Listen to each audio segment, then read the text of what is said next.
আসসালামু আলাইকুম প্রিয় শিক্ষার্থী বন্ধুরা, এবছর যারা এসএসসি পরীক্ষা দিবা অলরেডি আমি তোমাদেরকে ইংরেজি প্রথম পত্র 7 নং পর্যন্ত দিয়েছিলাম যে কিভাবে লিখবা। এখন হচ্ছে দেখো 8 নং রাইটিং পার্ট কিভাবে, এই যে 50 নাম্বারটাকে হচ্ছে রাইটিং এ, অর্থাৎ যেটা তোমাকে মুখস্থ লিখতে হয়। 8 নং হচ্ছে প্যারাগ্রাফ। আমি বলেছিলাম তোমাদেরকে প্যারাগ্রাফের আমি একটা শর্টকাট দিব, তুমি কিভাবে প্যারাগ্রাফ লিখতে পারা, বানিয়ে বানিয়ে লিখবা।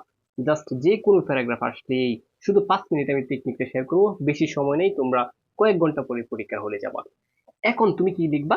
আনসার টু দ্য কোয়েশ্চন নং 8 লিখছো। লিখার পর তুমি দেখবা কি প্যারাগ্রাফটা আসছে। এই যে যে কোনো প্যারাগ্রাফ আসছে, এ রেনি ডে আসছে, এ কি, এ রেনি ডে।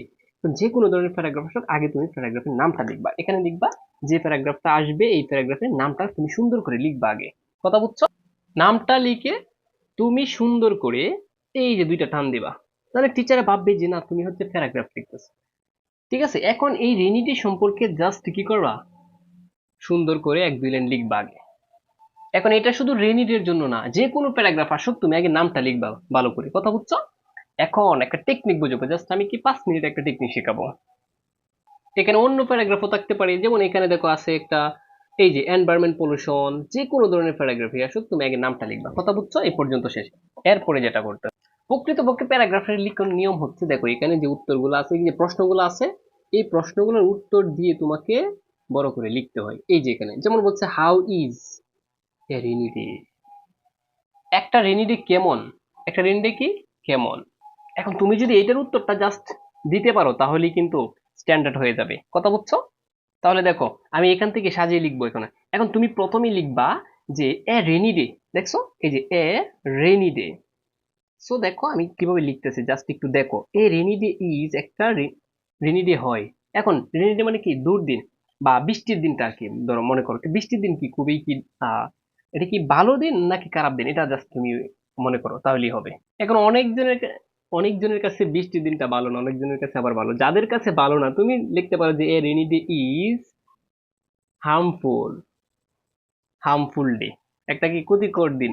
বাস এটা লিখতে পারো। আবার যাদের কাছে ভালো, তারা কি লিখবে যে a rainy day is useful day. ঠিক আছে, মানে খুবই সুবিধাজনক। কথা বুঝছো সবাই? বাস টেকনিক শেষ। আর কিছু আছে? আমি জাস্ট উত্তরটা এটা দিয়ে দিয়েছি। কথা বুঝছো? আচ্ছা, এখানে বলছে what happens in the rainy season, মানে কি এই বর্ষাকালে কি ঘটে, হ্যাপেন মানে ঘটা। বুঝছো? এখন তুমি আরেকটা উত্তর দিতে পারো, জাস্ট উত্তরগুলো দিয়ে আসতে পারলেই বাস কাজ শেষ, আর কিছু দরকার নেই। তাহলে যাও এটার উত্তরটা দেও। এখন তুমি লিখতে পারো যে এখান থেকে দেখো, এটা কিন্তু গল্প থেকে দেখে লিখবা, মানে এই প্রশ্ন থেকে দেখে লিখবা, এই প্রশ্ন দেখে। এখন তুমি লিখতেছো in the rainy day, in the rainy day. দেখো কেমনে খালি লিখতেছে, একটু বুঝো, টেকনিক বুঝো। পাস করার কত টেকনিক আছে। ঠিক আছে, আমার পেট বেস আর অনেক টেকনিক আমি বোঝাই। এখন অল্প সময়ের মধ্যে তোমাকে শুধু 5 মিনিটে কিছু টেকনিক শিখে যাতে করে পাশ করতে পারো আপাতত। কথা বুঝছো? তাহলে দেখো, এ রেনি ডে বা এ রেনি সিজন মানে বৃষ্টির দিনে, ঠিক আছে, বা বর্ষাকালে। বাস লিখছো এখানে ও হবে happens, H A double P E N S, এই যে হ্যাপেন্স। এখানে দেখছো? তাহলে কি বানানটি আমি এখান থেকে দেখে লিখতেছি হ্যাপেন্স। এখন কি ঘটে, এখানে কি বলছো, ইন দা রেইনি সিজন, মানে বর্ষাকালে হ্যাপেন্স ঘটে। এখন তুমি লিখতে পারো ডিফারেন্ট, DIFFERENT, ডিফারেন্ট বা ডিফারেন্স, বিভিন্ন কি ঘটে ঘটনা, বিভিন্ন FACT ফ্যাক্ট ঘটে। বাস কাজ শেষ। প্রিয় শিক্ষার্থী বন্ধুরা, 2 লাইন কি শিখতে পারছো না? এই সিস্টেমে জাস্ট 1-2টা লাইন ভালো করে লিখবা। লিখার পর তুমি তোমার নিজের মতো বানিয়েছে নিয়ে লিখে আসবা। আমি যাদেরকে বলি, যারা দুর্বল স্টুডেন্ট, তারা শুধু 1-2টা লাইন ভালো করে লিখবা। ঠিক আছে, শুধু দুর্বল স্টুডেন্টদের জন্য আমি বলতেছি। বাকিরা বানিয়েছে নিয়ে গুছিয়ে জাস্ট খাতাটা ভরে আসবা। অন্ততপক্ষে তুমি কালি রেখে আসবে না, আমি 100% তোমাকে বলছি। যদি পাশ করতে চাও, বানিয়েছে নিয়ে যেখান থেকে আমি বলছি পেসেজ থেকে 2 লাইন, এখান থেকে 2 লাইন লিখে অন্ততপক্ষে খাতাটা ভরে আসবে। এটা শুধু দুর্বল স্টুডেন্টদের জন্য, আর যারা ভালো স্টুডেন্ট তারাও তো লিখতে পারবেই। ঠিক না? আচ্ছা, যদি হয়, দেখো এখানে তুমি লিখতে পারতেছো। আর আমি A+ গোল্ডেন যারা পাবা, আমি তাদেরকে বলতেছি প্রথম 2 থেকে 3টা লাইন লিখবা, পরে তোমার বিভিন্ন নিয়ম আছে। যেমন আমি বলি, একটা নিয়ম আছে যে দেয়ার আর মেনি প্রবলেম, এই যে এটা লিখে আসবা। দেখো, দেয়ার আর মেনি, দেখো এটা কিন্তু প্রবলেমের নিয়ম। দেয়ার আর মেনি, এটা আমি পেজ বেস অলরেডি দিয়ে দিয়েছি, হ্যাঁ।